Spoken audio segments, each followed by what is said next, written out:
औज़ुबिल्लाहिमिनश्शैतानिर्रजीम बिस्मिल्लाहिर्रहमानिर्रहीम। I am your chemistry teacher Shahzeb Kiani. आज हम डिस्कस करेंगे chapter 8 exercise short questions.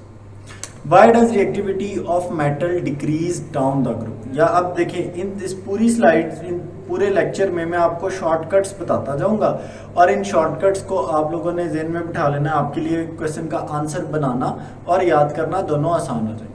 Why does the reactivity of metal increase down the group? याद रखें reactivity metal की depend करती है इलेक्ट्रॉन लूज करने की सलाहियत पे कि वो कितनी आसानी से इलेक्ट्रॉन लूज करता है। इलेक्ट्रॉन लूज करने की सलाहियत डिपेंड करती है इलेक्ट्रोपॉजिटिव करैक्टर के ऊपर। इसे मैं ईपी से रिप्रेजेंट कर रहा हूँ, इलेक्ट्रोपॉजिटिव करैक्टर। ठीक है, तो electropositive character is E dot P. Electropositive character depend करता है एटॉमिक साइज पे। तो ये हमारे पास एक रिलेशन बन गया। और एटॉमिक साइज का अगर मैं ट्रेंड देखूं तो एटॉमिक साइज इंक्रीज करता है, बढ़ता है डाउन द ग्रुप। ठीक है, तो इलेक्ट्रॉन लूज करने की कैपेबिलिटी बढ़ेगी जब इलेक्ट्रोपॉजिटिविटी बढ़ेगी, और इलेक्ट्रोपॉजिटिविटी तब बढ़ती है जब एटॉमिक साइज बढ़ता है, और एटॉमिक साइज इंक्रीज होता है डाउन द ग्रुप। तो जब हम डाउन द ग्रुप जाएंगे, डाउन द ग्रुप जाते ही एटॉमिक साइज इंक्रीज होगा। एटॉमिक साइज जब इंक्रीज होगा उससे इलेक्ट्रोपॉजिटिव करैक्टर इंक्रीज होगा। इलेक्ट्रोपॉजिटिव करैक्टर इंक्रीज होगा तो इलेक्ट्रॉन लूज करने की कैपेबिलिटी ज्यादा होगी, जिसकी वजह से अल्टीमेटली रिएक्टिविटी ज्यादा होगी। तो ये एक शॉर्टकट आपने याद रख लेना। द रिएक्टिविटी ऑफ मेटल, किसी भी मेटल की रिएक्टिविटी, ठीक है, द रिएक्टिविटी ऑफ मेटल, जो मेटल की रिएक्टिविटी है ये इंक्रीज करती है। ठीक है, याद रखें ये बढ़ती है। It increases down the group, ये डाउन द ग्रुप इंक्रीज हो जाती है बिकॉज क्योंकि इंक्रीजिंग एटॉमिक साइज। देखिए जैसा कि मैंने आपको बताया कि एटॉमिक साइज इंक्रीज करता है। लेट से मैं इसको हाईलाइट कर देता हूं रेड से। तो एटॉमिक साइज इंक्रीज करता है और एटॉमिक साइज इंक्रीज करने के साथ साथ आयोनाइजेशन एनर्जी डिक्रीज करती है। ठीक है, क्योंकि ये आपस में इनवर्स रिलेशन होता है, तो आयोनाइजेशन एनर्जी जो है वो डिक्रीज कर जाती है। As the atomic size increases, जैसे जैसे डाउन द ग्रुप जाएंगे एटॉमिक साइज जो है वो इंक्रीज करेगा। तो मेटल का साइज एडिशन ऑफ शेल्स की वजह से इलेक्ट्रॉन को रिमूव करना इजी हो जाएगा। It will be easy to remove electrons को रिमूव करना, इलेक्ट्रॉन्स को निकालना आसान हो जाएगा from the outermost shell, सबसे बाहर वाले शेल्स में से, जिसकी वजह से एटम्स की रिएक्टिविटी इंक्रीज कर जाती है। बात करते हैं जी next, state the physical properties of metals. Metal की फिजिकल प्रॉपर्टीज लिखें। अब मेटल कहते हैं धात को, और आपने फॉर एग्जांपल लोहे को ज़हन में रखना है, आयरन को। ठीक है, तो धात को मेटल कहते हैं। मेटल्स में स्ट्रॉन्ग मेटेलिक बॉन्ड होता है, जिसकी वजह से they have high melting and boiling point. इनके हाई मेल्टिंग और बॉइलिंग पॉइंट होते हैं। फिर इनके अंदर फ्री इलेक्ट्रॉन्स मौजूद होते हैं। आप जैसा कि ये देख सकते हैं कि they are all free electrons, ये सारे के सारे फ्री इलेक्ट्रॉन्स हैं। फ्री इलेक्ट्रॉन्स होने की वजह से दे आर गुड कंडक्टर, ये अच्छे कंडक्टर होते हैं। They are good conductor of heat, बिजली के और हरारत के ये अच्छे कंडक्टर होते हैं। They are good conductor of heat and electricity. बहुत सारे सॉलिड्स के अंदर मेटालिक क्लस्टर होती है, यानी मेटालिक चमक होती है, और दे कैन बी पॉलिश्ड, इनको पॉलिश किया जा सकता है। ये हार्ड होते हैं, ये मेलेबल, इनसे शीट्स बनाई जा सकती हैं, और दे आर डक्टाइल, इनसे वायर्स बनाई जा सकती हैं। ठीक है, तो ये हार्ड है, इनसे शीट्स बनाई जा सकती हैं और इनसे वायर्स बनाई जा सकती हैं। Why does nitrogen form compound with alkaline earth metal directly. याद रखें नाइट्रोजन जब भी अल्कलाइन अर्थ मेटल के साथ रिएक्शन करता है तो ये स्टेबल नाइट्राइड बनाता है on heating. Why is the second ionization energy of magnesium is higher than the first one. Magnesium की सेकेंड आयोनाइजेशन एनर्जी की वैल्यू फर्स्ट आयोनाइजेशन एनर्जी से ज़्यादा क्यों है? तो अगर हम बात करें मैग्नीशियम की, आप देख सकते हैं मैग्नीशियम में से जब हम पहले इलेक्ट्रॉन को रिमूव कराते हैं, ये देखें जब पहले इलेक्ट्रॉन को रिमूव कराएंगे तो मैग्नीशियम कन्वर्ट हो जाएगा Mg+ में, और Mg+ में जब ये कन्वर्ट होता है तो न्यूक्लियर चार्ज में इजाफा हो जाता है। ठीक है, न्यूक्लियर चार्ज बढ़ जाता है। अच्छा, न्यूक्लियर चार्ज क्यों बढ़ता है? नंबर ऑफ प्रोटॉन तो सेम रहते हैं। तो न्यूक्लियर चार्ज इसलिए बढ़ता है कि पहले न्यूक्लियर चार्ज 2 इलेक्ट्रॉन को एक्सेप्ट कर रहा था। एक इलेक्ट्रॉन जब आपने निकाल लिया तो वो न्यूक्लियस फिर रिमेनिंग एक इलेक्ट्रॉन को जब अट्रैक्ट करेगा तो रिमेनिंग इलेक्ट्रॉन को वो ज़्यादा स्ट्रांगली अट्रैक्ट करता है। ये देखें, तो जब आप फर्स्ट इलेक्ट्रॉन को रिमूव कर देते हैं तो रिमेनिंग इलेक्ट्रॉन पे स्ट्रॉन्ग फोर्स ऑफ अट्रैक्शन पड़ती है एज अ रिजल्ट, जिसकी वजह से द साइज ऑफ आइन डिक्रीजेज, जो साइज ऑफ आइन है वो कम हो जाता है and it become very difficult, और ये बड़ा मुश्किल हो जाता है कि हम सेकंड इलेक्ट्रॉन को मैग्नीशियम आइन से रिमूव करें। तो फर्स्ट इलेक्ट्रॉन को निकालने के लिए जो एनर्जी चाहिए वो है तकरीबन 738 किलो जॉल पर मोल, ठीक है। और इसी तरह से सेकंड इलेक्ट्रॉन को निकालने के लिए जो सेकंड आयनाइजेशन एनर्जी है 1450, ठीक है, तो मेरे ज़हन में आ गया 1450 किलो जॉल पर मोल है। तो ये वैल्यूज आपको साथ साथ ना लाजमी तौर पर याद होनी चाहिए। How does oxygen react with group 2A metals? Oxygen group 2A metals के साथ कैसे रिएक्शन करता है? याद रखें, ऑक्सीजन जाता है -2 ऑक्सीडेशन स्टेट में, और ऑक्सीजन के बारे में अगर हम बात करें तो ऑक्सीजन हमेशा गेन करना चाहता है 2 इलेक्ट्रॉन्स। अगर हम बात करें ग्रुप 2A मेटल्स तो ये जाते हैं +2 ऑक्सीडेशन स्टेट में, और ये हमेशा लूज करना चाहते हैं 2 इलेक्ट्रॉन्स। ऑक्सीजन गेन करना चाहता है और ग्रुप 2A के मेटल लूज करना चाहते हैं। तो जब ये मेटल ऑक्सीजन के साथ रिएक्शन करेंगे तो ये अपने दोनों इलेक्ट्रॉन लूज कर देंगे, और ये दोनों इलेक्ट्रॉन ऑक्सीजन गेन करके मेटालिक ऑक्साइड में कन्वर्ट हो जाएगा। जैसा कि आप देख सकते हैं कि ये जो कैल्शियम है ये 2 इलेक्ट्रॉन लूज करता है और ये 2 इलेक्ट्रॉन ऑक्सीजन को मिल जाते हैं और कैल्शियम ऑक्साइड की फॉर्मेशन हो जाती है। What is the relationship between electropositivity and ionization energy? Simplest relation अगर मैं बताऊं तो इलेक्ट्रोपॉजिटिविटी, किसी भी एलिमेंट की इलेक्ट्रोपॉजिटिविटी इनवर्सली प्रोपोर्शनल है उसकी आयोनाइजेशन एनर्जी के साथ। यानी आयोनाइजेशन एनर्जी जितनी ज़्यादा होगी इलेक्ट्रोपॉजिटिविटी उतनी कम होगी।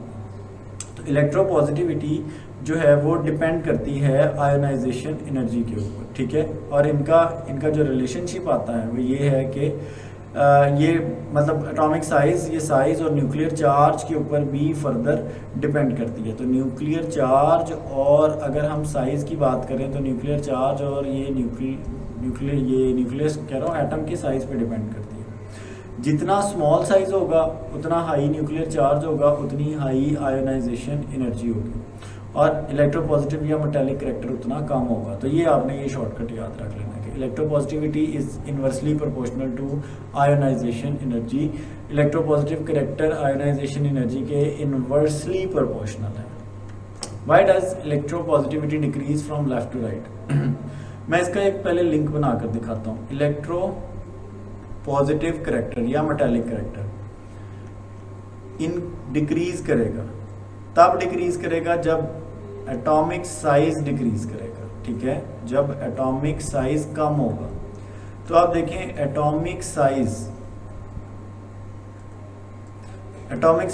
कब कम होगा? जब हम मूव करेंगे फ्रॉम लेफ्ट टू राइट, ठीक है, जब हम मूव करेंगे लेफ्ट टू राइट, और लेफ्ट टू राइट जब हम पीरियड में मूव करते हैं, जब हम लेफ्ट टू राइट पीरियड में मूव करते हैं तो पीरियड में मूव करते ही जो एटम का साइज है वो कम होता है, ठीक है, एटॉमिक साइज कम होता है, जिसकी वजह से इलेक्ट्रोपॉजिटिव करैक्टर भी कम होगा।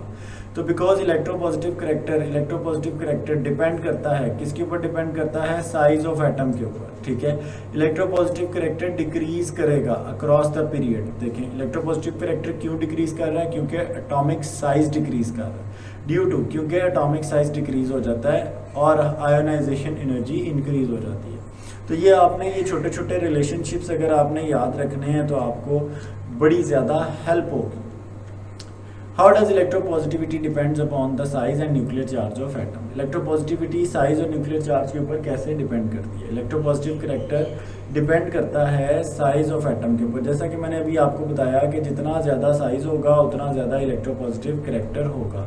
तो मैं ये लिखता हूँ कि electropositive character is directly proportional to atomic size. ये एटॉमिक साइज के डायरेक्टली प्रोपोर्शनल है।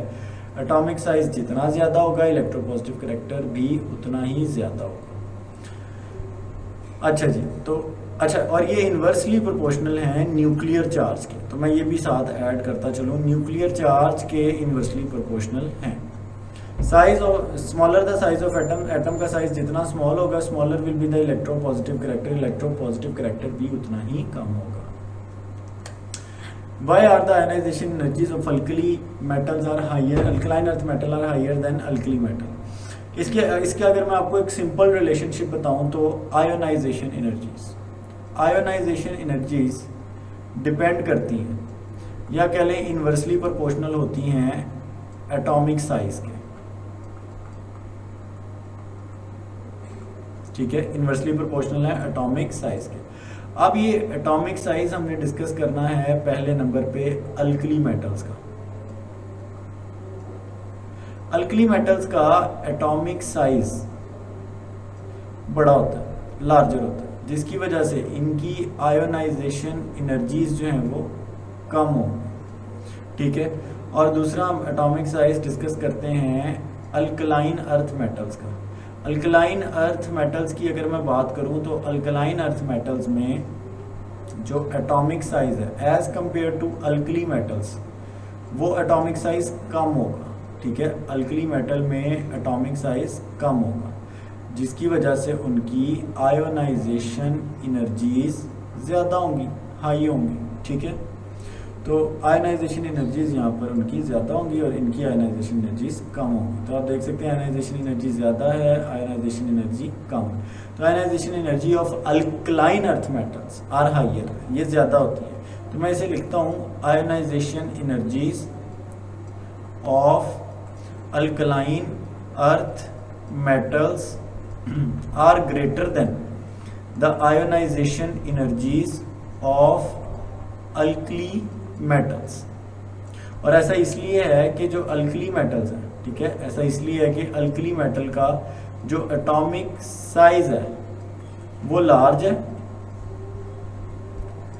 और अल्कलाइन अर्थ मेटल का जो एटॉमिक साइज है, ठीक है, वो स्मॉल है, छोटा है। तो ionization energy of alkaline earth metals are higher, ये ज़्यादा होती हैं किससे? अल्कली मेटल से। बिकॉज क्योंकि द एटॉमिक साइजेस, देखें सिंपल है, जो एटॉमिक साइजेस हैं अल्कलाइन अर्थ मेटल्स के आर स्मॉलर, ये छोटे होते हैं। अल्कलाइन अर्थ मेटल के एटॉमिक साइजेस अल्कली मेटल से छोटे हैं। ठीक है, एटॉमिक साइज कम है, स्मॉल है और उनका न्यूक्लियर चार्ज ज़्यादा होता है।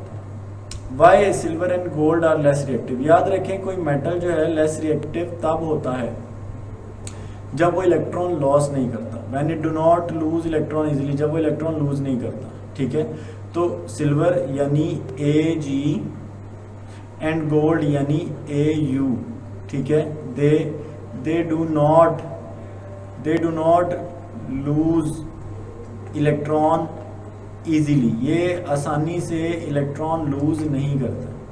अच्छा, can pure gold B use in making ornaments. क्या प्योर गोल्ड को ऑर्नामेंट्स बनाने में इस्तेमाल किया जा सकता है? नो। प्योर गोल्ड की अगर हम बात करें ना तो प्योर गोल्ड इंतहाई सॉफ्ट मेटल है। ठीक है, बहुत ही ज़्यादा सॉफ्ट मेटल होता है। तो नो, नहीं, pure gold can not be use, pure gold को आप इस्तेमाल नहीं कर सकते क्योंकि गोल्ड जो है ये बड़ा ही ज़्यादा सॉफ्ट होता है, बहुत ज़्यादा सॉफ्ट है और ये अपनी शेप आसानी से लूज कर देता है। देयरफॉर इसलिए हम इसको किसी ना किसी दूसरे के साथ अलॉय बनाकर इस्तेमाल करते हैं। Why is copper use for making electric wires. Copper को इलेक्ट्रिक वायर्स बनाने में क्यों इस्तेमाल किया जाता है? याद रखें कॉपर एक एक्सीलेंट कंडक्टर है। ठीक है, ये एक एक्सीलेंट कंडक्टर है, बड़ा अच्छा कंडक्टर है। और ना सिर्फ ये कोई एक्सीलेंट कंडक्टर है बल्कि कॉपर की अगर हम बात करें तो कॉपर एक्सट्रीमली डक्टाइल मेटल भी है। तो पहली बात कि ये कंडक्टर है, दूसरा कॉपर जो है वो डक्टाइल है, इसलिए इसको वायर्स, अब वायर जो इलेक्ट्रिक वायर है इसने इलेक्ट्रिक करंट को कंडक्ट करना है। इलेक्ट्रिक करंट को कंडक्ट करने के लिए इसकी कंडक्टिविटी ज़्यादा होना चाहिए और दूसरे नंबर पे इसकी डक्टिलिटी ज़्यादा होनी चाहिए ताकि इससे वायर्स बनाई जा सके। तो कॉपर में ये दोनों प्रॉपर्टीज़ हैं, प्लस कॉपर चीप मेटल है बाकी डक्टाइल और मेलेबल मेटल से। जैसे most malleable and ductile metal हैं हमारे पास सिल्वर और कॉपर, सिल्वर और गोल्ड। तो सिल्वर और गोल्ड से वायर्स बनाकर उससे इलेक्ट्रिक वायरिंग कराना हमारे लिए थोड़ा सा मुश्किल हो जाता है due to cost and expense. What is the trend of variation in densities of alkali metal? Alkali metals की जो डेंसिटीज हैं उनमें क्या वेरिएशन है? Densities of alkali metal increase, alkali metal की जो डेंसिटी है वो इंक्रीज करती है, वो बढ़ती है, ज़्यादा होती है डाउन द ग्रुप, जैसे जैसे हम ग्रुप में नीचे जाते हैं। Due to the increase in atomic masses, इनके एटॉमिक मैसेज में इजाफा होता चला जाता है। Which metal is use for metal work? Metal work में, मेटल वर्क का मतलब है objects that are made in an artistic and skillful way. Artistic और स्किलफुल वे में माहिराना तौर पर जो डिज़ाइंस बनाए जाते हैं उसके लिए जो मेटल इस्तेमाल किया जाता है वो किया जाता है कॉपर। तो कॉपर को एज ए मेटल इस्तेमाल करते हैं। मैनी ऑर्नामेंट्स जैसा कि एंटीक्स, इनमें कॉपर मेटल को इस्तेमाल किया जाता है। Why is magnesium harder than sodium? तो याद रखें मैग्नीशियम के अंदर हमारे पास, मैग्नीशियम के अंदर अगर हम बात करें तो हमारे पास स्ट्रॉन्ग मेटेलिक बॉन्ड होता है, ठीक है। तो इसे मैं कहता हूँ स्ट्रॉन्ग Mb, और सोडियम के अंदर जो है वो वीक मेटेलिक बॉन्डिंग होती है, मैं इसे कह देता हूँ weak metallic Mb। Sodium is harder than magnesium is harder than sodium because क्योंकि मैग्नीशियम है स्मॉलर एटॉमिक साइज, मैग्नीशियम का एटॉमिक साइज स्मॉलर होता है जिसकी वजह से हाई आयोनाइजेशन एनर्जी और स्ट्रॉन्ग मेटेलिक बॉन्डिंग होती है as compare to sodium. Why calcium is more electropositive than magnesium? Calcium क्यों ज़्यादा इलेक्ट्रोपॉजिटिव है मैग्नीशियम से? तो कैल्शियम के ज़्यादा इलेक्ट्रोपॉजिटिव होने के पीछे रीज़न है एटॉमिक साइज। याद रखें कैल्शियम का एटॉमिक साइज मैं पहले भी एक्सप्लेन कर चुका, atomic size is directly proportional to electropositivity. तो एटॉमिक साइज की बात करें तो कैल्शियम का एटॉमिक साइज बड़ा है एज कंपेयर टू मैग्नीशियम, ठीक है। मैग्नीशियम के एटॉमिक साइज से कैल्शियम का एटॉमिक साइज बड़ा है जिसकी वजह से कैल्शियम ज़्यादा इलेक्ट्रोपॉजिटिविटी शो करता है। तो calcium is more electropositive metal क्योंकि जब हम मूव करते हैं top to bottom in a group atomic size बढ़ता है और इलेक्ट्रोपॉजिटिविटी भी बढ़ती है। अब ग्रुप में सबसे ऊपर मौजूद है बेरिलियम, फिर मौजूद है मैग्नीशियम और फिर कैल्शियम। तो down the group atomic size increase करता है, इसलिए कैल्शियम की इलेक्ट्रोपॉजिटिव करैक्टर की बात करें तो ये मैक्सिमम है, ठीक है। मैग्नीशियम का इलेक्ट्रोपॉजिटिव करैक्टर जो है वो लेस देन कैल्शियम है, तो मैं इसे कह देता हूँ मिनिमम है। और बेरिलियम का इलेक्ट्रोपॉजिटिव करैक्टर, ठीक है, बेरिलियम का जो इलेक्ट्रोपॉजिटिव करैक्टर है ये नेग्लिजिबल है, ठीक है, ये ना होने के बराबर है।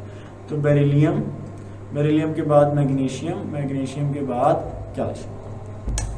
Why is ionization energy of sodium less than magnesium? Sodium की आयनाइजेशन एनर्जी मैग्नीशियम से कम क्यों?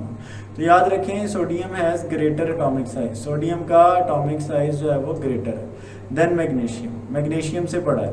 दैट इज़ वाई, जिसकी वजह से आयनाइजेशन एनर्जी सोडियम की कम है। अच्छा, सोडियम की होती है 496 किलो जॉल पर मोल, ठीक है, और मैग्नीशियम की फर्स्ट आयनाइजेशन एनर्जी जो है वो होती है 738 किलो जॉल पर मोल।